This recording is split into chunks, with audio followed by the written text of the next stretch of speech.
Perjalanan akhir di tanah para pemburu buaya, di mana berburu bagian dari nafas kehidupan. Sebuah ekspedisi menyusuri sungai terpanjang di Papua, melihat kehidupan masyarakat sebagai bukti nyata bahwa Papua bukan tanah kosong.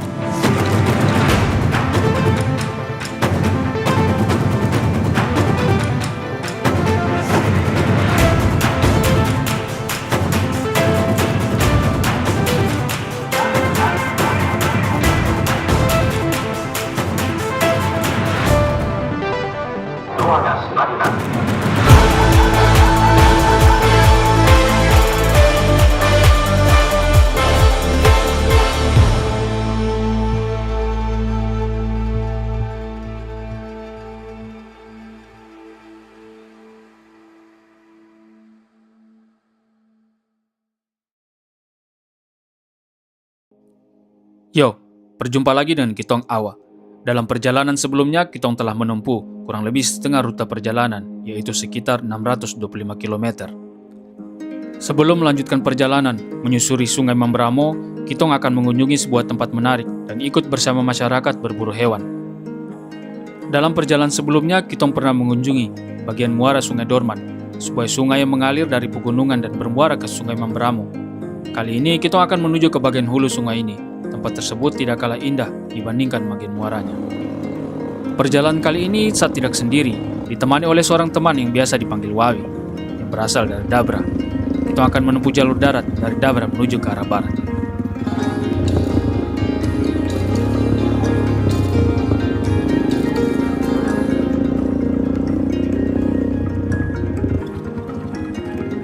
Dengan menggunakan motor, puncak kecil perlahan terlewati. Melaju di atas jalan berbatu, menuruni jalan yang cukup terjal, harus dilalui dengan hati-hati karena bebatuan yang mudah lepas.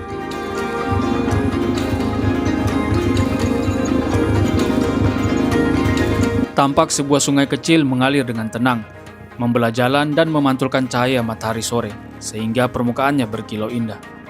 Airnya yang jernih dan dingin terasa segar saat menyentuh kaki, menghadirkan sensasi menyegarkan dan menenangkan.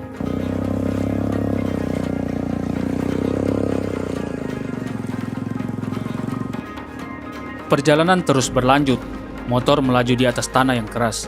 Di kiri dan kanan, hamparan hutan hijau terbentang luas, menghadirkan pemandangan yang menyejukkan mata. Lembah yang megah membentang seakan terbelah oleh jalan kecil yang Kitong lalui, menuntun langkah menuju tempat tujuan.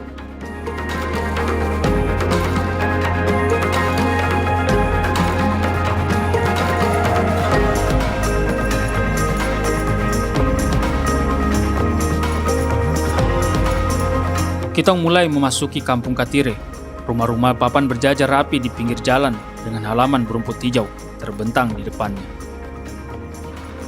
Motor terus melaju dengan cepat, hingga akhirnya setelah kurang lebih 30 menit perjalanan, Kitong tiba di ujung kampung dengan jarak kurang lebih sekitar 10 km.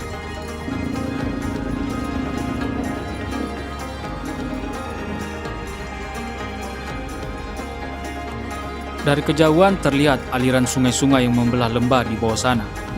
Namun, tidak ada jalan yang dapat dilalui motor. Untuk melanjutkan perjalanan, Kitong harus menuruni lereng dengan berjalan kaki, menapaki jalan setapak menuju tepian sungai.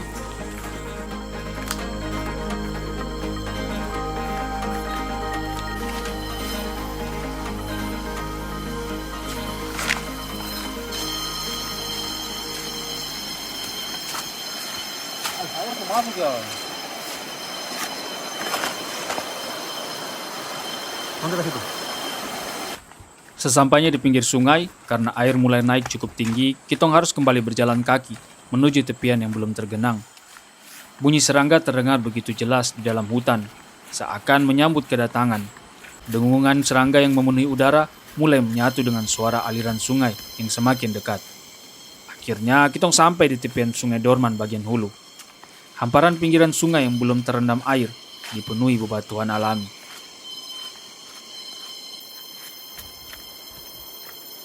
Udara sejuk yang berhembus dari pegunungan berpadu dengan hangatnya sinar matahari sore, ditambah dinginnya air sungai, serta keindahan alam yang terbentang luas sejauh mata memandang, menjadikan perjalanan ini terasa begitu menyegarkan dan nikmat. Di tengah pedalaman Papua mengalir sebuah sungai dari wilayah pegunungan Papua menuju lembah dan bermuara ke Sungai Mamberamo. Aliran sungai yang tidak hanya satu melainkan bercabang-cabang membentuk formasi indah di antara pepohonan. Airnya yang kehijauan seperti kilau permata di antara hutan-hutan. Hamparan hutan yang sangat luas ini bukan berarti lahan kosong, sebab di balik pepohonan dan aliran sungai tersimpan kehidupan yang berharga. Ada satwa yang menjadikan hutan ini rumah, ada sungai yang menjadi sumber kehidupan, dan ada masyarakat adat yang menjaga serta merawatnya turun-temurun. Istilah Papua bukan tanah kosong mengingatkan kitong bahwa setiap jengkal tanah, setiap pohon, setiap aliran sungai memiliki makna, nilai, dan pemiliknya. Hutan, sungai, dan tanah di Papua adalah ruang hidup yang diwariskan oleh leluhur yang harus dihormati dan dijaga bersama. Slogan Papua bukan tanah kosong lahir bukan tanpa alasan. Istilah ini muncul sebagai bentuk perlawanan terhadap pandangan yang keliru, yang menganggap hutan luas di Papua sebagai lahan kosong yang bisa dieksploitasi sesuka hati. Dalam beberapa dekade terakhir, Papua menghadapi tekanan besar dari aktivitas eksploitasi hutan. Pembukaan lahan untuk perkebunan skala besar, penebangan kayu hingga pertambangan telah mengubah wajah alam dan mengancam ruang hidup masyarakat adat. Padahal setiap hutan dan tanah di Papua memiliki pemilik adat, punya nilai budaya, dan menjadi sumber penghidupan bagi komunitas setempat. Slogan Papua bukan tanah kosong adalah suara masyarakat Papua yang menegaskan bahwa tanah mereka bukanlah ruang kosong tanpa pemilik.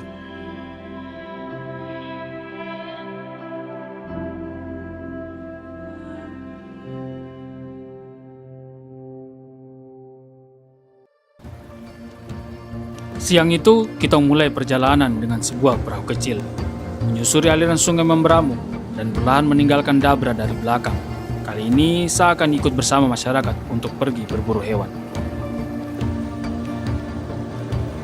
Teriknya matahari siang terasa menyengat, namun hembusan angin yang tercipta dari laju perahu membuat perjalanan ini terasa lebih sejuk dan menenangkan. Pria kecil di permukaan air memantulkan cahaya matahari seakan membentuk kilauan perak yang bergerak mengikuti alur sungai. Tampak tebing-tebing daratan yang tinggi, tanda bahwa air sungai sedang surut jauh. Pemandangan ini berbeda sekali dengan kedatangan kitong sebelumnya, saat air sungai sedang pasang dan permukaannya hampir setara dengan daratan. Banyak burung-burung berterbangan, seolah sedang bermain-main di atas telaga dan pepohonan, dari yang berukuran kecil hingga berukuran besar.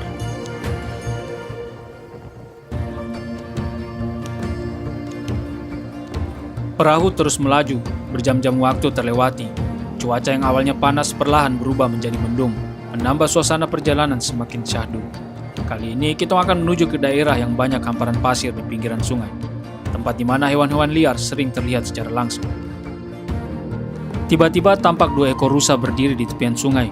Perahu diputar haluannya untuk mendekat, namun terlambat. Rusa-rusa itu masuk ke hamparan tebu air, menghilang dari pandangan. Perjalanan menyusuri Sungai Mamberamo dilanjutkan, mencari jejak-jejak hewan liar yang menghuni tepian dan hutan sekitarnya. Sesekali terlihat tanda-tanda keberadaannya, seperti jejak yang tertinggal di atas pasir. Suara mesin perahu kadang membuat hewan-hewan liar bersembunyi, namun akhirnya sang predator sungai berhasil terlihat.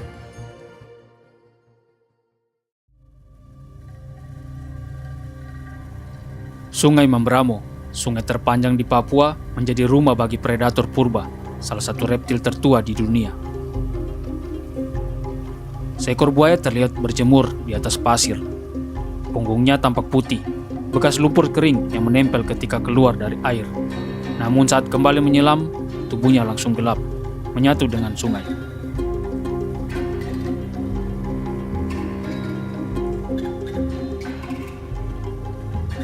Buaya berjemur untuk mengatur suhu tubuhnya, karena sebagai reptil berdarah dingin, mereka bergantung pada panas matahari untuk tetap aktif. Dengan kekuatan gigitan yang terkuat di antara semua hewan, sekali rahangnya menutup tak ada mangsa yang bisa lolos. Mereka juga mampu menyelam hingga 1 jam tanpa muncul di permukaan. Bagi masyarakat setempat ada 2 jenis buaya yang mendiami sungai ini. Buaya laut dengan tubuh berwarna kuning, berukuran sangat besar, dan buaya bob berwarna hitam legam, lebih kecil, namun sama ganasnya. Keduanya mendominasi perairan Mamberamo hingga ke cabang-cabangnya.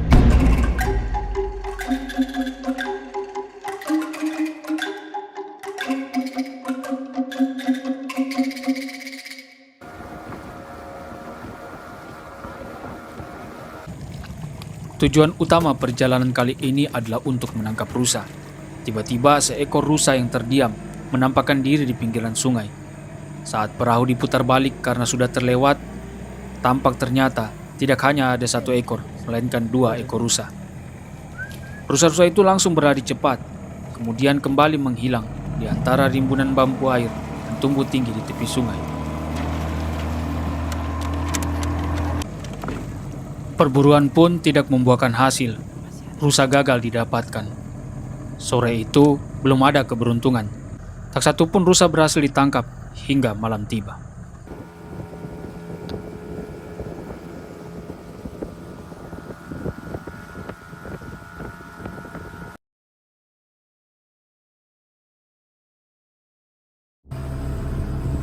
Di malam hari, dengan bantuan senter, terlihat banyak cahaya berkilat di pinggiran sungai, pantulan dari mata buaya.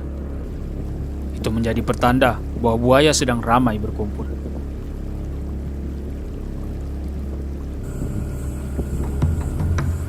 Perjalanan terus berlanjut, menyusuri pinggiran sungai sambil mengintai di antara pepohonan, dengan harapan menemukan rusa.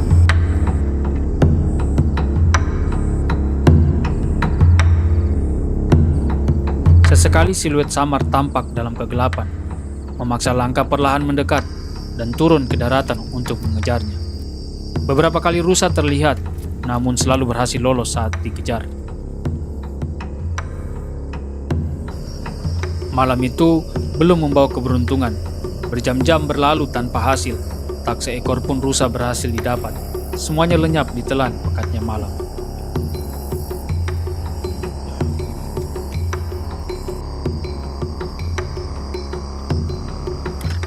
Tiba-tiba, seekor burung bangau raja muncul di pinggir sungai. Dengan sigap panah disiapkan, tembakan pertama meleset, dan burung itu terbang naik ke atas ranting pohon. Namun pada tembakan kedua, panah berhasil mengenai sasaran.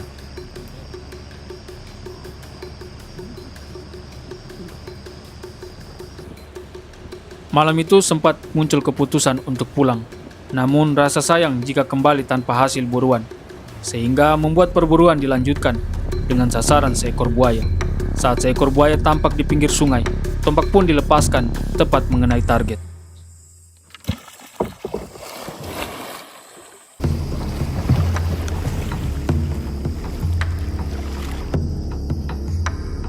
Target kali ini tampak berukuran besar. Terlihat dari bagaimana ia menarik pelampung jergen menuju ke tengah sungai. Untuk berjaga-jaga digunakan 2 pelampung, dan kemudian target akan ditarik ke daratan agar lebih mudah dilumpuhkan.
Tarik-menarik terus berlanjut hingga target mulai terlihat di permukaan.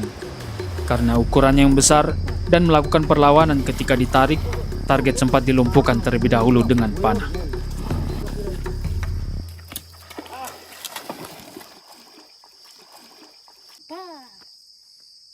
Sungguh.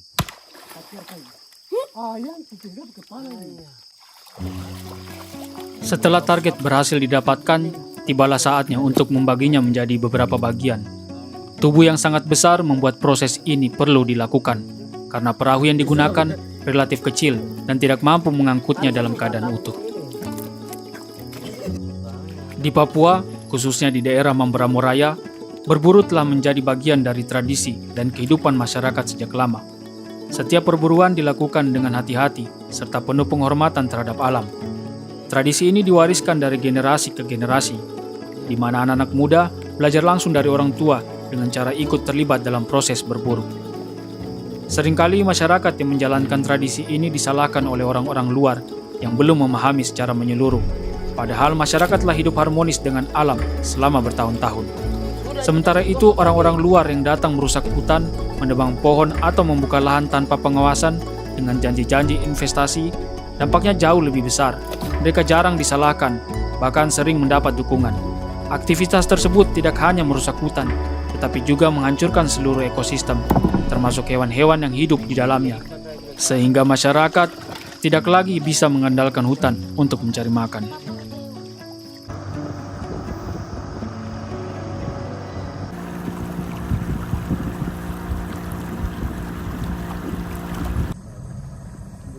Karena malam sudah sangat larut, kita memutuskan untuk menginap di sebuah pondok yang terletak di pinggir sungai.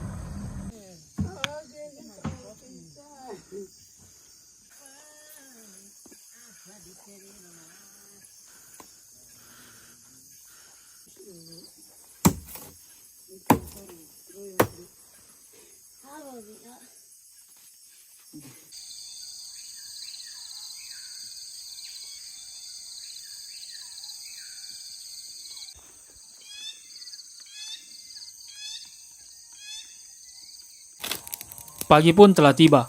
Burung hasil tangkapan semalam dibersihkan bulunya dan akan dibakar untuk menjadi makan pagi. Dan setelah istirahat dirasa cukup, kita akan segera kembali ke kampung.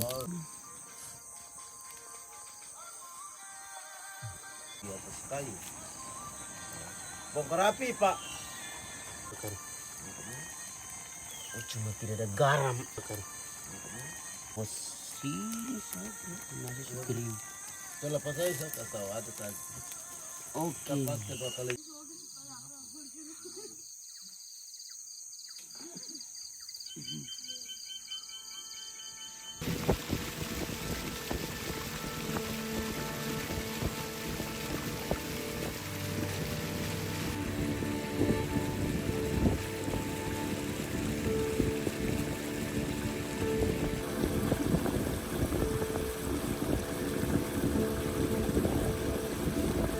Setelah kembali ke kampung, daging yang telah dipotong-potong selanjutnya dibersihkan.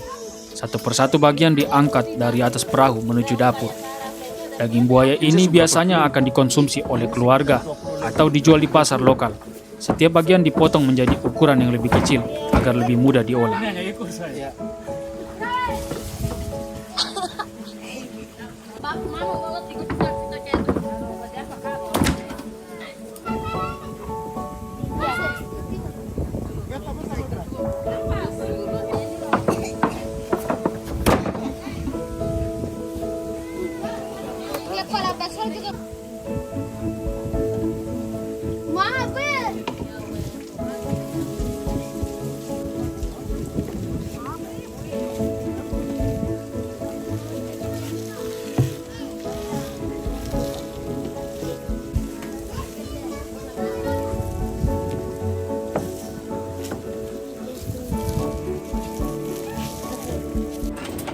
Karena jumlah daging yang sangat banyak, salah satu cara mengawetkannya adalah dengan diasar, dipanggang langsung di atas bara api yang menghasilkan asap. Namun membutuhkan waktu yang cukup lama. Setelah proses ini, daging dapat disimpan lebih lama dan juga dijadikan berbagai olahan makanan lain, menjadi sumber protein yang penting bagi masyarakat setempat.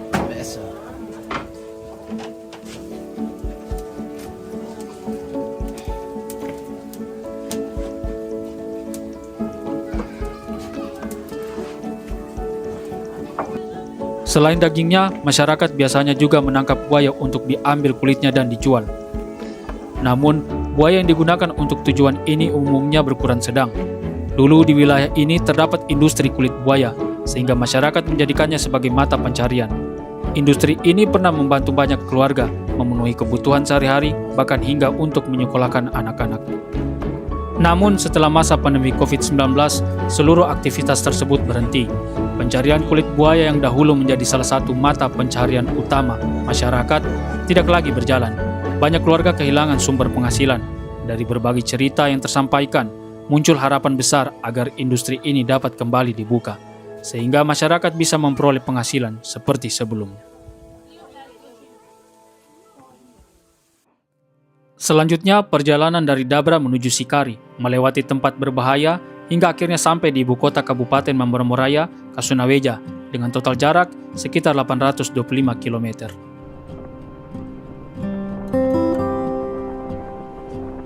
Perjalanan hari itu dimulai sejak subuh, sekitar pukul 4, dan saat matahari mulai terbit, kitong sudah memasuki wilayah Papasena. Tidak ada transportasi umum menuju Kaso, sehingga perjalanan ini dilakukan dengan menumpang pada masyarakat yang kebetulan menuju ke sana.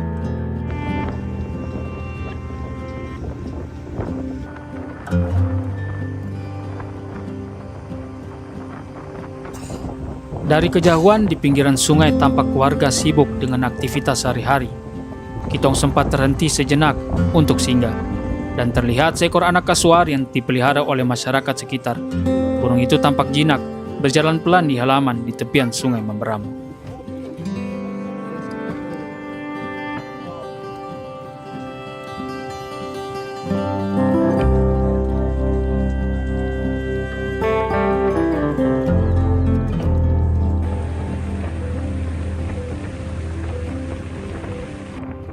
Kemudian kitong kembali melanjutkan perjalanan. Hingga jam setengah 12 siang, kitong sampai di kampung Fokuja.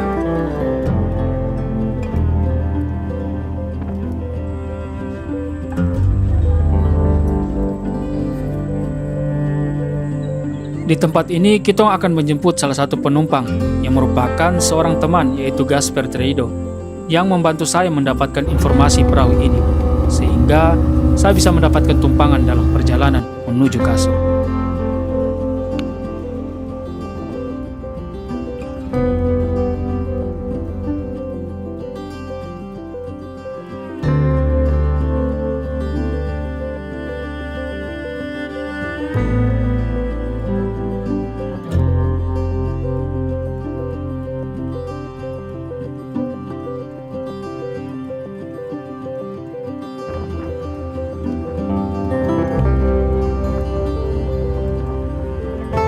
Sekitar pukul 2 siang, cuaca yang awalnya cerah kini berubah. Ketika mulai memasuki wilayah Sikari, awan mendung mulai terlihat. Tak lama kemudian, hujan deras menghampiri. Tenda pun dipersiapkan untuk menutupi barang-barang agar tetap kering.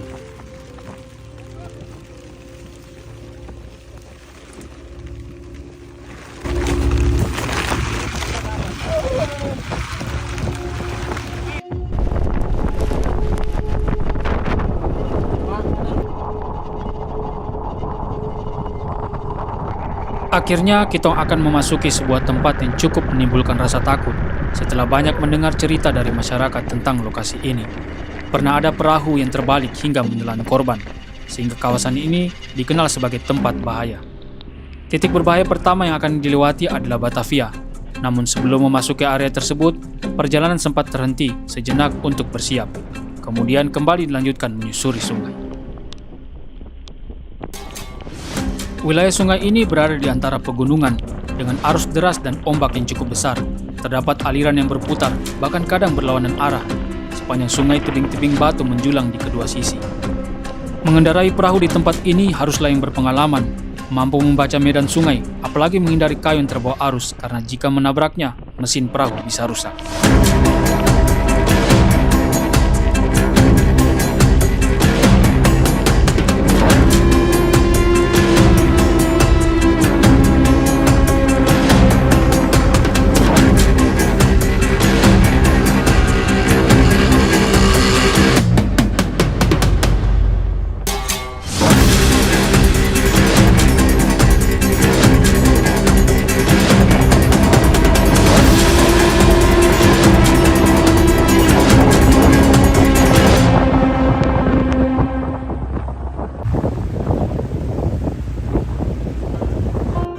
Tempat bahaya pertama telah kitong lewati.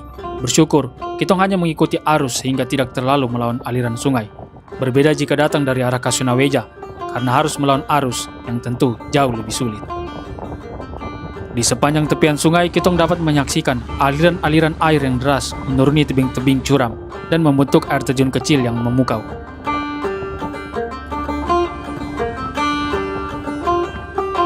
sela keindahan itu tampak pula rumah-rumah masyarakat yang berdiri di pinggiran sungai, menandakan kehidupan yang tetap berjalan di sepanjang sungai Mamberamo.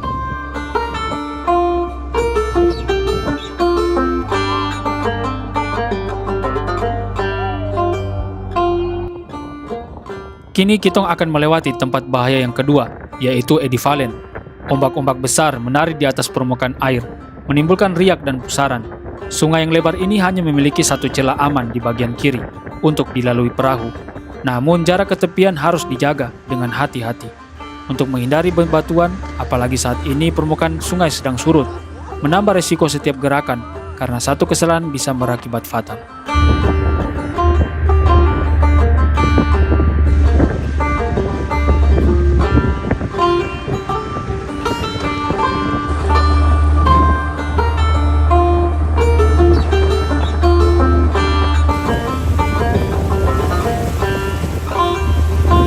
Akhirnya, kitong akan melewati tempat bahaya terakhir, yaitu Marina Valen.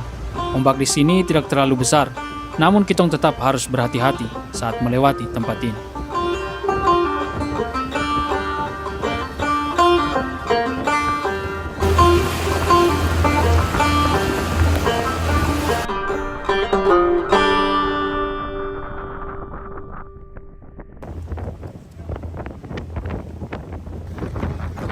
Setelah melewati tempat bahaya dan menempuh waktu kurang lebih 12 jam dari Dabra, kitong sampai di tempat tujuan di wilayah ibu kota Kabupaten Mamberamo Raya, Kasonaweja, sekitar jam 6 sore.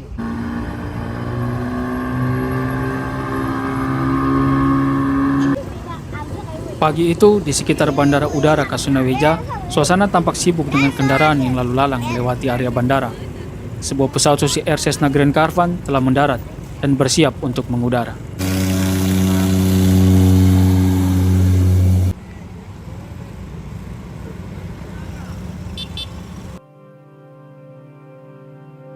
Kasonaweja adalah ibu kota Kabupaten Mamberamo Raya, terletak di tepi sungai Mamberamo. Wilayah ini berperan sebagai pusat pemerintahan dan administrasi, sekaligus menyediakan fasilitas dasar bagi masyarakat, termasuk pasar, sekolah, layanan kesehatan, dan lain-lain. Di sekeliling Kasonaweja banyak hutan lebat dan pegunungan tinggi. Daerah ini bukan hanya pusat administrasi, tapi juga jantung kehidupan sosial, ekonomi, dan budaya di Mamberamo Raya. Wilayah ini memiliki peranan penting sebagai pusat jalur transportasi utama yang menghubungkan desa-desa terpencil dengan kota.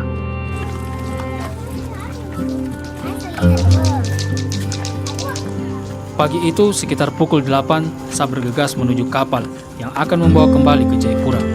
Tampak masyarakat lain juga mulai sibuk naik ke atas kapal yang sebentar lagi berangkat. Tiket kapal dibeli sehari sebelumnya dengan harga Rp330.000 per orang. Tujuan hanya Jayapura.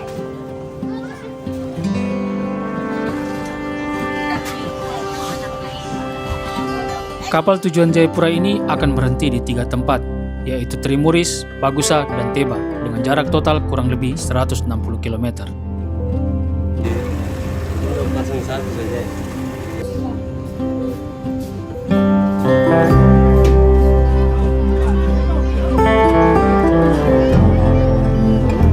Kapal pun mulai meninggalkan Kasonaweja, berlayar menyusuri sungai Mamberamo.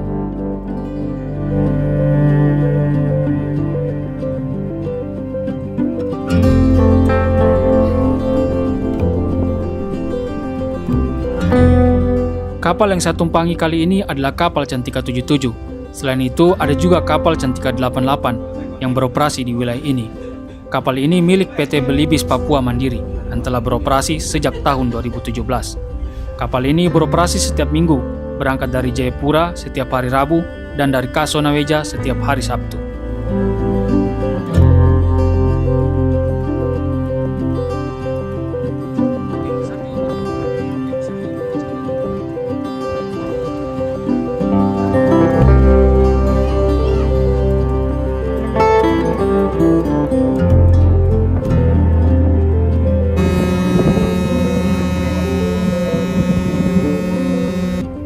Pemberhentian pertama adalah Trimuris, sekitar 1,5 jam dari Kasonaweja. Dari kejauhan tampak masyarakat sibuk di pinggiran sungai. Ada yang berjualan dan ada juga yang menunggu untuk naik ke kapal. Masyarakat di sekitar Sungai Mamberamo bisa menggunakan kapal ini secara gratis karena disubsidi oleh pemerintah, namun hanya berlaku hingga Teba yang masih berada di dalam kawasan Sungai Mamberamo. Jika ingin melanjutkan perjalanan ke Jayapura, tarif normal tetap dikenakan.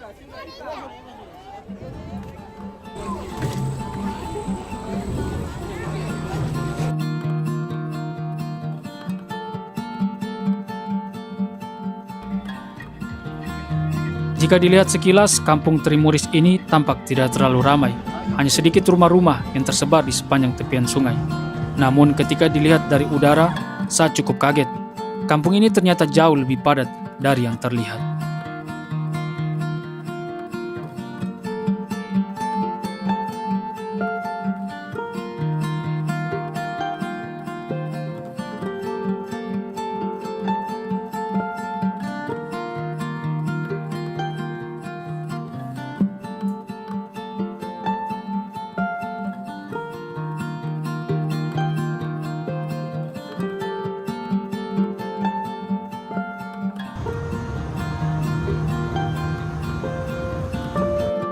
Setelah kurang lebih 30 menit berlabuh di Trimuris, kapal kembali melanjutkan perjalanan.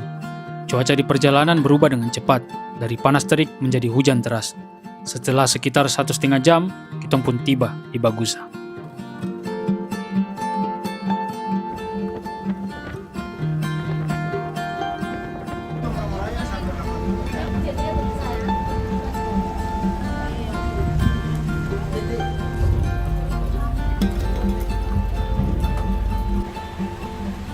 Dari kejauhan, tampak sebuah pasar yang cukup ramai. Masyarakat sudah menunggu kedatangan kapal ini. Meski sedang hujan, masyarakat sudah siap menjajakan jualannya kepada penumpang yang akan turun untuk berbelanja. Tempat ini terkenal dengan ikan mujair yang berukuran besar dan dijual dengan harga cukup murah dan jumlah yang banyak. Berkisar antara Rp50.000 hingga Rp100.000 per ikat. Selain dijual dalam keadaan segar, ikan mujair di tempat ini juga dijual dalam bentuk ikan asin.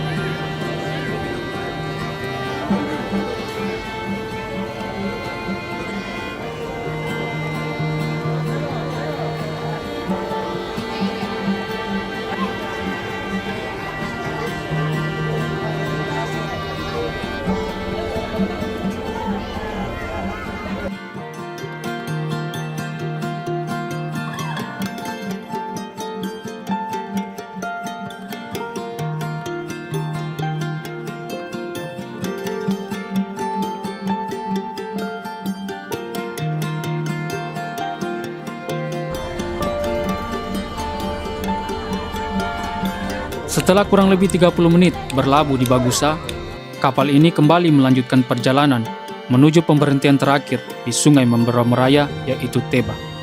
Perjalanan menuju Teba memakan waktu lebih lama dibandingkan 2 pemberhentian sebelumnya. Kita menghabiskan sore di atas kapal, menikmati pemandangan yang tenang dan indah di sepanjang muara Sungai Mamberamo.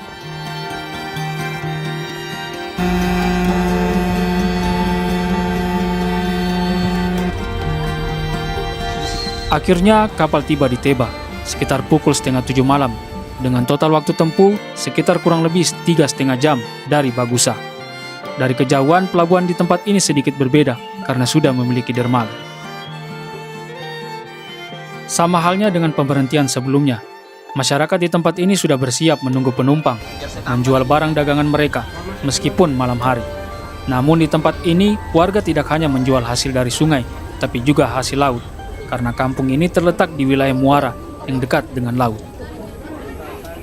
Perjalanan pun dilanjutkan, dan kita menghabiskan malam di atas kapal hingga pagi hari. Dan kita sudah berada di perairan Samudra Pasifik di wilayah Kabupaten Sarmi.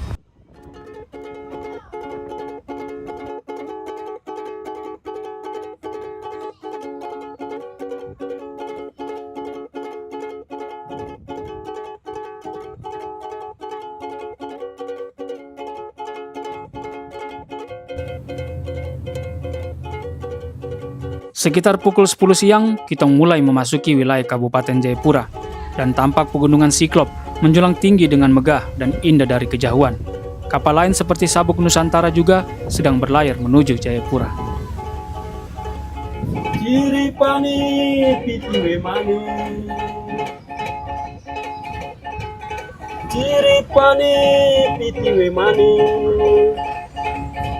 mapera ciri pijawa pai soda, mapera mata,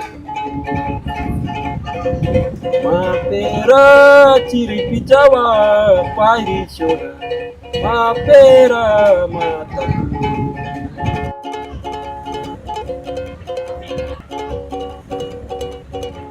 Setelah perjalanan panjang dari Kasunaweja yang memakan waktu sekitar 27 jam, Kitong akhirnya tiba dengan selamat di tujuan akhir, yaitu Jayapura, pada pukul 1 siang. Akhirnya Kitong berhasil menyelesaikan perjalanan panjang ini, menempuh jalur darat, melintasi Sungai Mambramo, mengarungi Laut Samudra Pasifik dengan total jarak perjalanan sekitar 1.370 km. Perjalanan menyusuri Sungai Mambramo, sungai terpanjang di Papua, telah membawa Kitong melalui berbagai macam pengalaman yang tak terlupakan. Dari hulu hingga muara, setiap sudut sungai dan hutan menyimpan kehidupan yang begitu kaya.